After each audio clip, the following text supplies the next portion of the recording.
Good evening everybody. Welcome to the channel stock guru and case.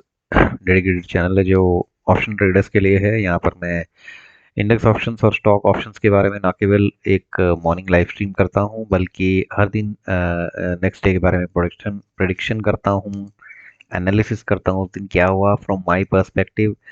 देखिए, मेरा market में रफली ओवरऑल तो 7 इयर्स का एक्सपीरियंस हो चुका है, लेकिन अभी पिछले 4-5 साल से मैं most of the time options को बहुत नज़दीकी से देख रहा हूँ। अब धीरे धीरे, चाहे वो ऑप्शन फिर सेलिंग हो, ऑप्शन बाइंग हो, इंडेक्स ऑप्शन हो, स्टॉक ऑप्शन हो, क्योंकि वो उसको मैंने काफ़ी डीपली एक चीज़ पकड़ी है और उसी के ऊपर मैं बैठा हूँ तो काफ़ी समय से। तो मुझे ऐसा लगता है कि मैं कुछ हद तक उसको सिंप्लीफाई मैनर से समझा सकता हूँ, बता सकता हूँ, सिखा सकता हूँ। तो यही मकसद से इस चैनल को खोला है। प्लीज़ सब्सक्राइब करके बेल आइकन दबा के देखो, जितना हो सके इस चैनल को देखो। मुझे ऐसा लगता है मेरा चैनल बाकी चैनल से बहुत अलग है, शायद आपको पसंद भी आए धीरे धीरे। तो अब हम बात कर लेते हैं फटाफट। आज तो 26 जनवरी यानी कि हमारा रिपब्लिक डे था, तो सबको वापस उसके लिए बहुत बहुत बधाई। तो मार्केट बंद थी, तो कल क्या हुआ था और फ्राइडे को क्या पॉसिबिलिटीज है। तो देखिए, अगर हम थर्सडे की बात करें तो ब्लैक थर्सडे हो गया वो बेसिकली। मार्केट सेमी क्रैश ही थी। ट्यूसडे को 42,733 पे क्लोज होने के बाद थर्सडे सुबह जब 42,700 क्लोज हुआ तो आप देखिए, हाई उसने उसी एरिया के आसपास का लगा दिया जो ट्यूसडे की क्लोजिंग थी। इसका मतलब मार्केट खुलते ही गिरना शुरू। और ये आप देख सकते हैं, इतनी गिरी कि 1,1100 पॉइंट के आसपास मार्केट गिर गई। रिलेंटलेस सेलिंग हुई, रिलेंटलेस सेलिंग हुई, इतनी सेलिंग हुई कि ऐसा लगने लगा पता नहीं क्या बवाल आ गया है। तो ये कुछ अ, मैंने छोटी सी बना रखी है स्क्रीन, लेकिन मैं आपको बताऊंगा। ये आप देखिए, इतना स्टीप फॉल आया इसमें कि आप किसी भी समय लगभग 11 बजे तक कोई भी पुट लेते, आपका पैसा बन जाता। कोई भी, मैं रिपीट कर रहा हूँ, पुट लेते आपका पैसा बन जाता। तो पहला इसके लिए वो लेवल ही 1741, 647 पे ये क्लोज हुई है मार्केट। लेकिन जब 42,700 का लेवल टूटा तो 42,700 एक इंपॉर्टेंट लेवल था बैंक निफ्टी का, ये मैंने पहले की वीडियो में बताया था। उसके बाद इमिनेंट इंपॉर्टेंस था 42,550। जैसे ही वो टूटा तो बस फिर धीरे धीरे करके लेवल्स एक के बाद एक के बाद एक टूटते रहे। अब इसकी क्या वजह है? कोई कह रहा है अदानी के जो न्यूज़ थी उस वो रीज़न है, कोई कुछ और कह रहा है। बट जो भी कुछ कह रहा है, आप बैंकों का हाल देखो, पीएसयू, प्राइवेट बैंक्स, आईसीआईसीआई, कोई भी उठा लो, एक्सेस, कोटक, तो ऑलमोस्ट सब के सब बुरी तरह पिटे हैं। और जब कुछ था ही नहीं, किसी बैंक में दम ही नहीं था, एचडीएफसी सामने से इतना गिर रहा है, तो मार्केट का जैसे जैसे एक एक लेवल आता गया, जैसे 42,550 टूटने के बाद 42,200 से 42,300 का एक रेंज, हमेशा मिड रेंज में मार्केट अटकती है। वहां भी फिर थोड़ी देर अगर आप देखो तो अटकी ही नहीं है। Most of the time market धड़ाधड़ गिरी है, धड़ाधड़। मतलब कोई ऐसा एरिया नहीं आया जहाँ पे वो थोड़ी सी बच गई हो, राइट। ये मैं आपको 15 मिनट के बेस पे बता रहा हूँ। आप खुद देखो, 15 मिनट की कैंडल देखो, इतनी आपकी हालत मार्केट की खराब थी कि 11:30 बजे तक कोई ग्रीन कैंडल ही नहीं बनी है। बस सिर्फ ये एक बार 11 बजे के आसपास छोटा फॉल आया है, बट उसके बाद फिर वही कंटिन्यूएशन। ये कहीं जाके बिल्कुल जब एक्सट्रीम ओवर से सोल्ड मार्केट हुआ तो 41,500 के एरिया को थोड़ा बहुत रेस्पेक्ट मिल गया। उसके बाद से आप देखिए, 11:30 बजे से क्लोजिंग होते होते most of the time market बिल्कुल फ्लैट, अनडिसाइसिव एरियाज, ये सब जहाँ छोटे छोटे कैंडल्स होते हैं, टोटली अनडिसाइसिव होके किस तरह कमजोरी के साथ बस 41,500 से ऊपर जाके क्लोज हो गई। ओके। सेम चीज निफ्टी की है। निफ्टी में भी वही सेम ट्रेंड है जो बैंक निफ्टी का था। दोनों ही गिरे ही इसी तरीके से। देखो, 1:15 से गिरना चालू चालू, ये 11:45 बजे तक गिरता रहा, उसके बाद बिल्कुल साइड डाउन मार्केट हो गई। इसने भी क्या किया, मोटा मोटा अगर समझे, लगभग 17,850 के एरिया के आसपास कुछ सपोर्ट लिया। इसके लिए भी वही था कि जब मार्केट खुली ट्यूसडे को तो ये 18,100 के ऊपर बंद हो गई, तो बढ़िया दिख रहा था तब। वेडनेसडे को खुली उससे थोड़ा सा नीचे, और वही एरिया पे उसका हाई बना, बस वो जो खुलते ही हाई बनता है उसके बाद फिर वही झरने के जैसे इसको बोलते हैं ना, it is like a Niagara fall sort of. जहाँ पे कोई पुट ले लो आप निफ्टी का, वो भी चल रहा था। तो निफ्टी बैंक निफ्टी के मुकाबले उतना वीक नहीं था। देखिए आप, ये 2.5% गिर गए, बैंक्स ने बहुत तबाह किया, निफ्टी 1.25% गिरा। और अगर आप उस दिन का अगर यहाँ दिख जाए सेक्टर परफॉर्मेंस, तो आई थिंक ये कुछ अलग ही दिखा रहा है डेटा, ये ऐसा नहीं था। क्योंकि अब मार्केट क्लोज थी ना, तो सारे के सारे सेक्टर्स तो डाउन ही थे, आपके सामने है, सब के सब डाउन।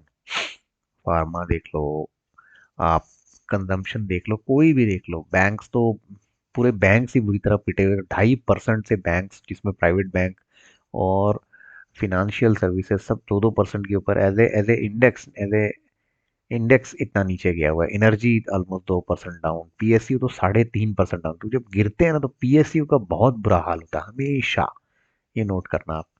तो इसकी वजह से मार्केट काफ़ी नीचे गई। दोनों पीसीआर आप देखिए, टेरिबल पोजीशन में थे। एक बार तो 0.5 से नीचे थे, हैवीली ओवरसोल्ड मार्केट के साथ हम एक्सपायरी को क्लोज किया हमने। और एक्सपायरी भी अगर आप ध्यान से देखो, जिस बंदे ने भी बाद में ट्रेड लिया होगा उसको कोई फायदा नहीं है। ये सारा गेम जो था, ये 11 साढ़े 11 बजे तक का गेम है। दोनों इंडाइसेस देख लो आप, 11:30 के बाद कोई मार्केट में एंट्री लेने आया, उसको सिवाय स्टॉप लॉस के कटने के अलावा कुछ नहीं मिला होगा। तो इतने कम समय की मार्केट थी, 2 घंटे 2.25 घंटे की मार्केट ने सारा गेम कर दिया सबका। और ये तो था थर्सडे का पोस्टमार्टम। आज सॉरी, वेडनेसडे का पोस्टमार्टम। जो क्लोजिंग थर्सडे की होनी थी वो वेडनेसडे को हुई। आज छुट्टी थी, तो एक वो भी है, एक पॉज लिया मार्केट ने। अभी इस समय का 11 बजे का यूएस का मार्केट मीडियम टू ग्रीन दिख रहा है ओवरऑल। तो कहना यही पड़ेगा कि हम लोग तो ओवरसोल्ड टेरिटरी में है। तो मैंने कुछ लेवल्स मार्क किए हैं, आप देख चाहिए तो आप लिख लीजिए। 41,500, 25, 41,550, ये lower side bank Nifty support है।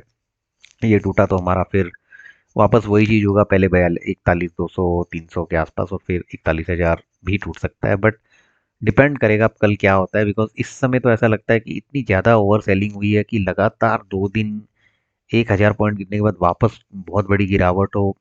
मुझे डाउट है, मुझे ऐसा लग रहा है कि कल मार्केट फिर से वही रहेगी, ना बढ़ेगी ज़्यादा ना गिरेगी। वॉल्यूम्स तो मुझे कम ही दिख रहे हैं कल, क्योंकि बजट जैसे जैसे पास आ रहा है तो उसका इफेक्ट। और अगर ये अदानी वाली न्यूज़ है, इसका क्या, अदानी ने भी लिखा है कि वो केस करेंगे उस पर, तो अदानी स्ट्रांगली अपना रिस्पांस दे रहे हैं। तो इसका फर्क पड़ सकता है, मार्केट शायद यहाँ से रिवर्स कर जाए। लेकिन ऊपर में जब तक 42 का एरिया है बेसिकली, तब तक आप इसको एक बाई जोन मार्केट बोल ही नहीं सकते। नीचे से खुलते ऊपर जाए और उसमें आप एंट्री लो, तो रिस्क टू रिवॉर्ड के हिसाब से तो वो ठीक है। तो उसके लिए फिर 41,500 का बेस बना के आप एक अटेम्प्ट ट्रेड ले सकते हैं। तो मैंने क्लियरली बोल दिया, 41,525 टू 41,550 मुझे तो एक सपोर्ट दिख रही है, जो शायद नहीं टूटनी चाहिए कल।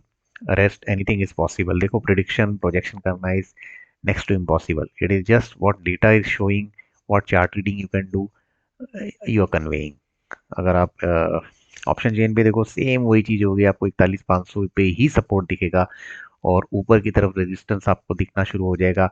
इनफैक्ट अभी हम 41,700 के नीचे हैं, तो हमें सबसे पहले तो 41,800 को पार करना बड़ा मुश्किल है। तो 42,000 तक ही दिखता है यहाँ पे। तो 41,500 टू 42,000 ये रेंज दिखती है as per option chain. Nifty का भी मैंने मार्क किया है, वो भी आप देख सकते हो, समवेयर अराउंड 17,850। यही जो लो है यही है इसका एक्चुअली सपोर्ट, 17,850 17,825 नीचे का सपोर्ट है।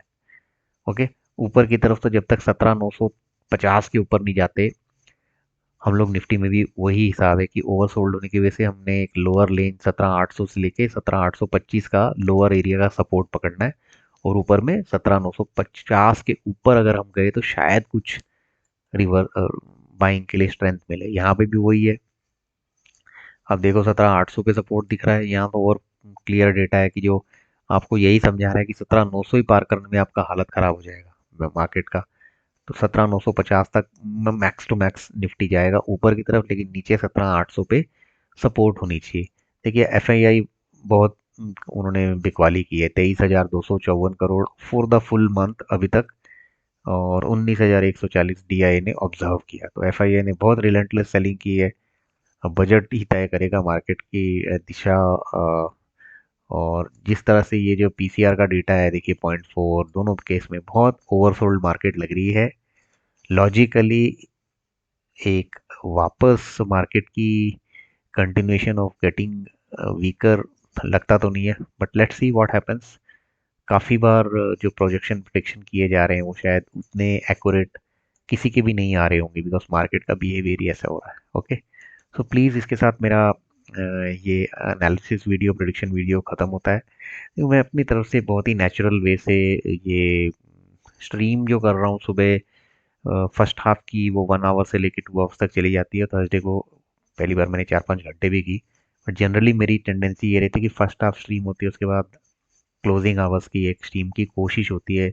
But most of the time I try to stream in the first half, first 1 hour of the market. Okay, so please उसे देखना मत भूलिए। चैनल को प्लीज़ ज़्यादा से ज़्यादा सब्सक्राइब कराने में मदद कीजिए। बेल आइकन दबाइए। मैं बहुत कोशिश करूंगा इसके अंदर और नई चीज़ें लाने की, लेकिन उसके लिए मुझे आप सबका रेगुलर सपोर्ट चाहिए। So thanks for watching, bye bye and take care.